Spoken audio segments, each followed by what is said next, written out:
बिस्मिल्लाहिर्रहमानिर्रहीम। अस्सलाम वालेकुम क्लास हमने अपने प्रीवियस लेक्चर में पार्टनरशिप बिजनेस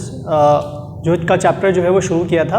अब जो है हमने उसमें इंट्रोडक्शन भी पढ़ा उसके बारे में कि पार्टनरशिप के बारे में। Now we are going to start the characteristics of partnership, कि इसकी क्या क्या खुसूसियात होती हैं। First one is agreement. देखें, कोई भी सोल प्रोप्राइटरशिप बिजनेस है वो तो एक अकेला वाहिद आजराना कारोबार है, ठीक है। लेकिन जब दो या दो से ज़्यादा शख्स मिलते हैं तो ज़ाहिर है बहुत सारी बातें होती हैं, बहुत सारी चीज़ें होती हैं कि आपने कितना हिस्सा मिलाया, मैंने कितना हिस्सा मिलाया, यानी कितना शेयर का आपने वो किया है और कितना शेयर जो है वो किसी दूसरे शख्स ने किया है। फॉर एग्ज़ाम्पल 5 बंदे हैं और पाँचों ने मिल के जो इन्वेस्टमेंट किया और मुख्तलिफ़ लोगों ने मुख्तलिफ़ प्रोपोर्शन से अपने कैपिटल को रखा है, ठीक है। फिर उसी हिसाब से ये भी डिफ़ाइन करना रहेगा कि जनाब कौन जो है कितना जो है वो किस प्रोपोर्शन के हिसाब से जो है वो प्रॉफिट या लॉस को बेयर करेगा, ठीक है। ये तमाम चीज़ें जो हैं वो at the time of creation of business यानी पार्टनरशिप बिज़नेस की फॉर्मेशन के वक्त तय की जाती हैं कि जनाब ये चीज़ें जो है हमें इसको अपने एग्रीमेंट में करना पड़ेगा। अच्छा, ये अगर ओरली हो तो हमें आगे जाके प्रॉब्लम हो सकती है, लेकिन अगर इसको हम रिटर्न कर लें, इसको हम प्रॉपर उसको लिख के आपस में सिग्नेचर कर लें कि हम इसमें एग्री करते हैं, तमाम जो पॉइंट्स हैं जो कि उसके अंदर बिज़नेस के अंदर आ सकते हैं, जिसको जो है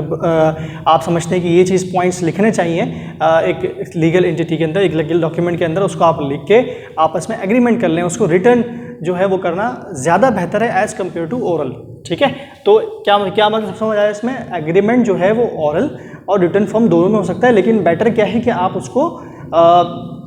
रिटर्न फॉर्म में लिखें, ठीक है, रिटर्न फॉर्म में उसको बनाएं। सेकेंड वन इज़ ऑडिट, ठीक है। ऑडिट का मतलब होता है कि is your account is correct, ठीक है, इज़ योर अकाउंट करेक्ट, आपके अकाउंट्स जो हैं वो करेक्ट है या नहीं है, जो कंप्लाइंस है उसके मुताबिक चल रहे नहीं चल रहे, जो भी रूल्स एंड रेगुलेशंस हैं उसके मुताबिक चल रहे नहीं चल रहे, उसमें कुछ गलत तो नहीं हो रहा, क्योंकि पार्टनर्स जो है वो 2 या 2 से ज़्यादा होते हैं, ठीक है, 20 तक जाती है तादाद। तो हो सकता है कि कोई एक जो पार्टनर है वो फ्रॉडेंटल की एक्टिविटी में इन्वॉल्व हो, तो इसका ऑडिट होना बहुत ज़रूरी है, ताकि जो है वो आपस में जो पार्टनर्स के ताल्लुकात हैं वो सही तरह से चल रहे हों। अगर जो है किसी को शक हो किसी दूसरे पार्टनर पे, तो ज़ाहिर है बिज़नेस फिर नहीं सही से चल सकता, ठीक है। तो फिर ऑडिट का होना बहुत ज़रूरी है, लेकिन इसके लिए शर्त यह है कि आपको जो बिज़नेस है वो रजिस्टर्ड होना चाहिए। अगर आपका रजिस्टर्ड है तो फिर लीगल एंटिटी है और फिर जो है वो ऑडिट आप करवा सकते हैं। लेकिन अगर आपके जो है वो बिज़नेस रजिस्टर्ड ही नहीं है और उसकी कोई लीगल एंटिटी भी नहीं है, तो फिर जो है वो ऑडिट ज़रूरी नहीं है कि आप करवाएं, ठीक है। कोऑपरेशन, इस पार्टनरशिप बिज़नेस में जो है वो इसको हम कॉपरेशन को एज अ एडवांटेज भी ले सकते हैं कि जनाब कॉपरेशन, आपस में कॉपरेट करके ही वो बिज़नेस को आगे लेके जा सकते हैं, ठीक है। अगर आपस में कॉपरेशन नहीं है, आपस में जो है वो मिलकर म्यूचुअल कंसेंट से काम नहीं किया जा रहा, तो फिर एक मसला क्रिएट हो सकता है। लेकिन इसके बरअक्स अगर पार्टनर्स जो हैं वो आपस में कॉपरेट करके काम कर रहे हैं, एक दूसरे की म्यूचुअल कंसेंट को एक दूसरे के कंसेंट को समझ रहे हैं और म्यूचुअल कंसेंट से कोई फैसला कर रहे हैं, या प्रॉफिट के बारे में हो या लॉस के बारे में हो या किसी डिसीजन के बारे में हो, तो उसमें आपस में इनका कॉपरेट करना बहुत ज़रूरी है, ठीक है। तो इस पार्टनरशिप में इस कॉपरेशन का बहुत अहम किरदार होता है। इसी तरह नंबर 4 की बात करें, डिसोल्यूशन। इसकी डिसोल्यूशन भी जो है वो बहुत आसान होती है, कह सकते हैं उसको, क्योंकि अगर पार्टनरशिप पे अगर आपस में म्यूचुअल कंसेंट ना हो और एक कुछ कह रहा हो दूसरा कुछ कह रहा हो, आपस में म्यूचुअल कंसेंट ही ना हो, तो फिर ये एक वजह बन सकती है डिसोल्यूशन की। या फिर कोई पार्टनर इंसेन हो जाए या फिर उसकी डेथ हो जाए, तो उसकी ये भी एक वजह बन सकती है डिसोल्यूशन की। फॉर एग्जांपल कि एक एक्टिव पार्टनर है, अभी हम आगे जाके काइंड्स ऑफ पार्टनर्स भी पढ़ेंगे, और अगर 3 पार्टनर्स है उसमें से 2 जो है, एक जो है वो एक्टिव पार्टनर है, ठीक है, और वो एक्टिव पार्टनर अगर उसकी डेथ हो जाती है या कोई वजह से वो बीमार पड़ जाता है या ऐसी बीमारी में मुब्तला हो जाता है कि वो लॉन्ग ड्यूरेशन के लिए चला जाता है उस बीमारी में, तो फिर ये पार्टनरशिप बिजनेस जो है वो ख़तरे से खाली नहीं होता। जाहिर सी बात है उसकी फिर डिसोल्यूशन हो सकती है, ठीक है। नेक्स्ट में हम बात करें मैनेजमेंट की। मैनेजमेंट पार्टनरशिप बिजनेस में हम इस तरह कह सकते हैं कि मैनेजमेंट से मुराद तमाम जो मामलात हैं बिज़नेस के, जो भी डेली ऑपरेशंस है, उसके तमाम मामलात को मैनेज करना मैनेजमेंट कहलाता है, ठीक है। तमाम लेबर्स को, तमाम जो भी ऑपरेशंस हैं, चाहे वो मशीन से मुतल्लिक हो, चाहे वो प्रोडक्शंस के हवाले से हो, चाहे वो अकाउंट्स के हवाले से, इन तमाम चीज़ों को मैनेज करना मैनेजमेंट कहलाता है। लेकिन इसकी प्रॉपर डेफिनेशन भी है जो कि आप मैनेजमेंट में पढ़ेंगे, उसको हम आगे भी डिस्कस कर लेंगे कि मैनेजमेंट की प्रॉपर डेफिनेशन क्या है और इसको हम क्या कहते हैं, ठीक है। लेकिन अगर हम पार्टनरशिप के पॉइंट ऑफ व्यू से बात करें तो देखें फॉर एग्जांपल के 5 से 6 जो है पार्टनर्स हैं, लेट से 6 जो है वो पार्टनर्स हैं और उसमें से 3 जो है वो स्लीपिंग पार्टनर्स हैं, ठीक है, यानी 3 जो है वो ये 3 जो है वो एक्टिव नहीं है, ऐसे कह लें, ठीक है, एक्टिव नहीं है, वो बिजनेस में नहीं आते। तो 3 को जो है ये हक हासिल है कि जनाब वो मैनेज आपस में डिसाइड कर लें कौन क्या चीज़ मैनेज करेगा, ठीक है। एक बंदा कह रहा है कि मैं अकाउंट्स का एक्सपर्ट हूँ तो मैं अकाउंट्स मैनेज करूँगा, एक कहता है कि मैं जनाब मैं प्रोडक्शन का जो है वो एक्सपर्ट हूँ तो उसको मैं मैनेज कर लूँगा, एक जो है वो कहता है मैं सप्लाई को देख लूँगा, ठीक है, प्रोक्योरमेंट को देख लूँगा। तो ये आपस में म्यूचुअल कंसेंट से मैनेज किए जा रहे होते हैं बिजनेस को, ठीक है। इसमें देखिए एक फ़ायदा क्या हो रहा है, ये चीज़ें जो है आपस में कॉपरेशन से होंगी, कॉपरेट करते हैं आपस में, और दूसरा म्यूचुअल कंसर्न बहुत ज़रूरी है, इसके अंदर म्यूचुअल कंसर्न का होना बहुत ज़रूरी है, ठीक है, तभी ये बिज़नेस जो है वो चल सकता है। नंबर ऑफ पार्टनर्स,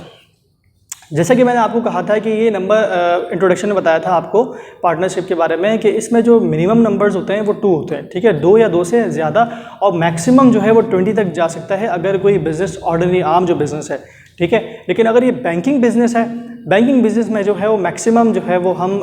10 मेंबर्स को रखा जा सकता है, ठीक है। ऑब्जेक्ट, हर बिज़नेस का कोई ना कोई ऑब्जेक्ट होता है, ठीक है, और सोल प्रोप्राइटरशिप की बात करें तो उसका भी ऑब्जेक्ट जो है वो प्रॉफिट अर्न करना होता है, ठीक है। इसी तरह इस पार्टनरशिप बिजनेस का भी जो मकसद होता है जिसमें तमाम पार्टनर जो है वो इकट्ठा होते हैं, अपनी इन्वेस्टमेंट को, अपनी लेबर को, अपनी स्किल्स को, अपनी एफर्ट्स को यकजा करते हैं, एक तरफ करते हैं, वो किस लिए कर रहे होते हैं, उनकी ऑब्जेक्टिविटी जो होती है वो होती है टू अर्न प्रॉफिट, राइट।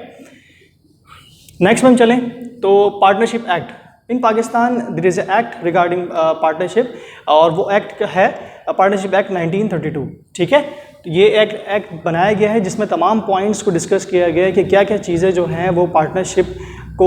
के वक्त बनाने के लिए हमें देखनी होती हैं, और क्या क्या at the time of dissolution हमें देखनी होती हैं, और क्या क्या चीज़ें जिससे जो है वो पार्टनरशिप डिसॉल्व हो सकता है, ठीक है, और क्या कब कब ऑडिट इसके ज़रूरी है, तमाम जो पॉइंट्स हैं उसमें लिखे गए हैं, ठीक है। Payment of tax, partnership business को ये खुशियत हासिल है कि इसमें जो पेमेंट ऑफ टैक्स होती है वो सिर्फ एक बार ही होती है, यानी जब पार्टनर्स को प्रॉफिट शेयर हो जाता है तो उस पर टैक्स लग रहा होता है, बनिस्बत JSC के जॉइंट स्टॉक कंपनी में ये हो रहा होता है कि वो ड्यूल टैक्सेशन होता है, यानी एक एट द टाइम ऑफ जब आपके नेट प्रॉफिट निकाल लेते हो उस वक्त टैक्स लग रहा होता है, ठीक है, यानी जब प्रॉफिट निकल जाता है उस वक्त टैक्स लग रहा होता है, और एक जब उसको डिविडेंड शेयर हो जाते हैं आपस में शेयर होल्डर्स के पास, उस वक्त जो है वो टैक्स की डिडक्शन हो रही होती है, तो ड्यूअल टैक्सेशन हो रहा होता है, ठीक है। यहाँ पे एक चीज़ मैं क्लियर कर दूं कि टैक्स जो लग रहा होता है आपका JSC पे, वो डुअल टैक्सेशन से मुराद ये है कि जब आप इनकम स्टेटमेंट बनाते हो जो उसमें प्रॉफिट आ रहा होता है, यहाँ प्रॉफिट की बात कर रहा हूँ, प्रॉफिट आता है उस पर टैक्स लगता है, और फिर जो आपका जब डिविडेंड डिक्लेयर हो जाता है, जब आपको डिविडेंड शेयर कर दिए जाते हैं आपस में शेयर होल्डर्स को, तो फिर उस पर भी टैक्स लग रहा होता है, ठीक है। तो होप कि डुअल टैक्सेशन का कॉन्सेप्ट आपको क्लियर हो गया होगा। हम मजीद इसको डिस्कस करेंगे इन JSC कि डुअल टैक्सेशन का कॉन्सेप्ट क्या है। प्रॉफिट और लॉस डिस्ट्रीब्यूशन, जैसा कि हमने इंट्रोडक्शन में पढ़ा था कि प्रॉफिट और लॉस जो है वो distribution according to the proportion या mutual consent of the partners होते हैं, ठीक है, जो भी उनका प्रोपोर्शन है उसके मुताबिक जो है वो उनके लॉस या प्रॉफिट को वो हासिल करेंगे, ठीक है। रजिस्ट्रेशन, इसकी रजिस्ट्रेशन इतनी आसान होती है as compare to joint stock company. Joint stock company में बहुत सारे डॉक्यूमेंटेशन चाहिए होते हैं, लेकिन पार्टनरशिप बिजनेस के लिए इतनी हमें डॉक्यूमेंटेशन की ज़रूरत नहीं है, सिर्फ इसकी रजिस्ट्रेशन होती है, ठीक है, और कुछ डॉक्यूमेंट्स लगते हैं, ठीक है। शेयर इन कैपिटल, अच्छा, इसमें सवाल ये होता है कि जब हम पार्टनर्स किस तरह बन सकते हैं, ठीक है, आपस में अगर हम कुछ दोस्त हैं और कुछ बिज़नेस करना चाह रहे हैं, ठीक है, लेट्स से हम 3 दोस्त हैं और 2 के पास पैसा मौजूद है और एक के पास स्किल मौजूद है, हम चाहते हैं कि हम उस स्किल वाले शख्स पे इन्वेस्टमेंट करें और उसको जो है बिज़नेस करके दें और वो बिज़नेस चलाए, ठीक है, यानी हम दो जो है इन्वेस्टमेंट करना चाह रहे हैं, हम जो है इन्वेस्टर हैं और वो जो शख्स है वो अपनी स्किल्स के तौर पे जो है अपने इस बिज़नेस में हिस्सा ले रहा है, यानी हम जो है पैसों इन टर्म्स ऑफ मनी हम इन्वेस्टमेंट कर रहे हैं और पार्टनरशिप बिज़नेस में हिस्सा ले रहे हैं, और जो तीसरा शख्स है, जो तीसरा पार्टनर है, वो अपने स्किल्स के ज़रिए शेयर हासिल कर रहा है पार्टनरशिप का, ठीक है। तो ये मुख्तलिफ मीन्स ऑफ कैपिटल हैं जो कि जिससे आप शेयर हासिल कर सकते हैं बिज़नेस का। Transfer of rights. अच्छा, ये ट्रांसफ़र ऑफ राइट्स जो है वो according to the mutual consent of partners होगा। अगर पार्टनर्स जो हैं वो आपस में डिसाइड करते हैं ठीक है ये जो ट्रांसफ़र है आप किसी को सेल कर सकते हो या फिर आप जो है वो किसी को ट्रांसफ़र कर सकते हो, तो वो आपस में म्यूचुअल कंसेंट होगा तभी ट्रांसफ़र हो सकता है, वरना नहीं हो सकेगा। अनलिमिटेड लायबिलिटी, जैसा कि हमने सोल प्रोप्राइटरशिप बिजनेस में पढ़ा था कि ये जो है इसमें सोल प्रोप्राइटरशिप में अनलिमिटेड लायबिलिटी होती है। यानी आपकी अगर लायबिलिटी इतनी हो गई या फिर आपका लॉस इतना हो गया कि आप अपनी लायबिलिटी को पूरा ना कर सकें, तो पार्टनर आपका जो है अपना घर भी दांव पे लग जाता है। यानी आपको अपना घर सेल करके जो है वो उसको उस लायबिलिटी को ख़त्म करना होता है। तो इसी तरह इस बिज़नेस में भी यही होता है कि अगर आप पार्टनर्स जो हैं वो लायबिलिटी को मीट ना कर पाएँ, ठीक है, तो फिर उनको अपने घर तक को सेल करना पड़ जाता है। ठीक है, तो ये थी इसकी खुसूसियत कैरेक्टरिस्टिक ऑफ पार्टनरशिप। आज के लिए इतना ही, फिर हम नेक्स्ट लेक्चर में मुलाकात करते हैं नेक्स्ट टॉपिक के साथ। अस्सलाम वालेकुम।